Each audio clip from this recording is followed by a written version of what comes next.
Sebagian masyarakat di Indonesia masih mempercayai dunia perdukunan. Alih-alih berobat ke dokter, mereka justru konsultasi kepada orang yang dianggap sakti dan bisa menyembuhkan penyakit dengan cara-cara mistis. Tidak saja untuk berobat, bagi mereka, dukun adalah tempat mengadu segala persoalan hidup, mulai dari masalah ekonomi, perjodohan, karir, dan lain sebagainya. Praktik perdukunan sendiri sudah dikenal sejak pra-Islam. Dalam bahasa dukun Arab diistilahkan dengan kahanah, yang diartikan menginformasikan hal-hal yang tidak bisa diketahui manusia pada umumnya atau gaib. Orang yang melakukan praktik perdukunan dinamakan kahin. Imam An-Nawawi membedakan istilah kahin dengan arraf, kendati sama-sama haram untuk mempercayainya. Menurut An-Nawawi, kahin adalah orang yang dianggap sakti karena mampu mengetahui peristiwa yang akan terjadi dan mengaku bisa mengetahui hal-hal yang tidak bisa diketahui orang pada umumnya. Seorang dukun biasanya mengklaim bisa memperbantukan jin atau khotem untuk melancarkan aksinya. Sementara arraf adalah orang yang dianggap sakti karena mengklaim dirinya bisa mengetahui keberadaan barang yang dicuri, sesuatu yang hilang, dan hal-hal semacamnya. An-Nawawi, Syarah Muslim, juz 10 halaman 232. Kategori dukun lebih detail. Al-Qadiyat membagi dukun atau kahin menjadi 3 jenis. Pertama, orang yang mengaku sakti karena memiliki pembantu atau khodam berupa jin yang bertugas mencuri dengar pembicaraan malaikat tentang perkara gaib, misalkan suratan takdir manusia. Jenis pertama ini sudah tidak ada sejak Nabi Muhammad diutus. Kedua, orang yang mengaku sakti sebab bisa menginformasikan hal-hal yang tidak bisa dijangkau manusia normal, seperti keberadaan barang yang hilang karena dicuri.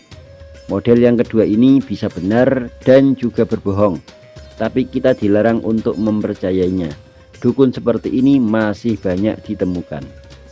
Ketiga, ahli nujum. Jenis dukun ini masih bisa dipercayai, tapi banyaknya berdusta. Termasuk jenis yang ketiga ini adalah arraf. Syekh Ali bin Ali Al-Ghazi Asy-Syafi'i Al-Kawakibur Durriyah Bisyarhil Jawahiril Barzanjiyah fi Maulidil Khairil Bariyah. Hukum mempercayai dukun. Setelah merinci pembagian dukun di atas, Qadiyat menegaskan semua jenis dukun tersebut bertentangan dengan syariat dan kita haram untuk mempercayainya. Dalam beberapa kesempatan, Nabi Muhammad juga menyampaikan larangan mempercayai dukun. Salah satunya adalah sabda beliau, "Man ata arrafan fa sa'alahu an syai'in lam tuqballahu sholatu arba'ina lailah," yang artinya, barang siapa yang mendatangi seorang peramal dan bertanya kepadanya tentang suatu perkara, maka sholatnya tidak akan diterima selama 40 hari. Hadis riwayat Muslim. Maksud hadis ini adalah orang yang berkonsultasi kepada seorang dukun tidak akan mendapatkan pahala sholatnya selama 40 hari. Status sholatnya tetap sah sehingga tidak ada kewajiban mengqadha. Seperti orang yang sholat di tempat hasil gosok, sholatnya sah tapi tidak mendapatkan pahala ibadahnya.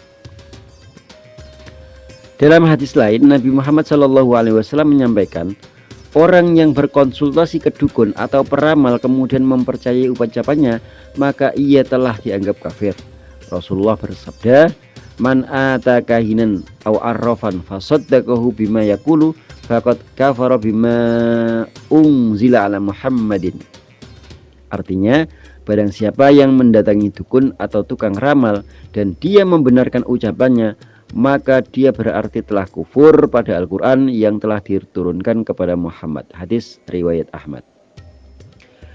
Berangkat dari hadis di atas, Syekh Abdul Rauf Al-Munawi mengatakan, jika seseorang meyakini seorang dukun mampu mengetahui hal-hal gaib tanpa perantara apapun, maka orang tersebut dianggap kafir.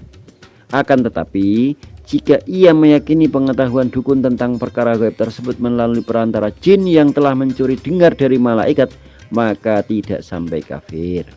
Hanya jenis dukun yang bisa memperbantukan jin untuk mencuri dengar informasi dari malaikat sudah tidak ada sejak diutusnya Nabi Muhammad SAW, seperti keterangan di atas. Pada prinsipnya tidak ada yang bisa mengetahui hal-hal gaib kecuali Allah. Sebab itu jika ada orang mengaku sakti dan bisa mengetahui hal-hal gaib, maka perlu dipertanyakan.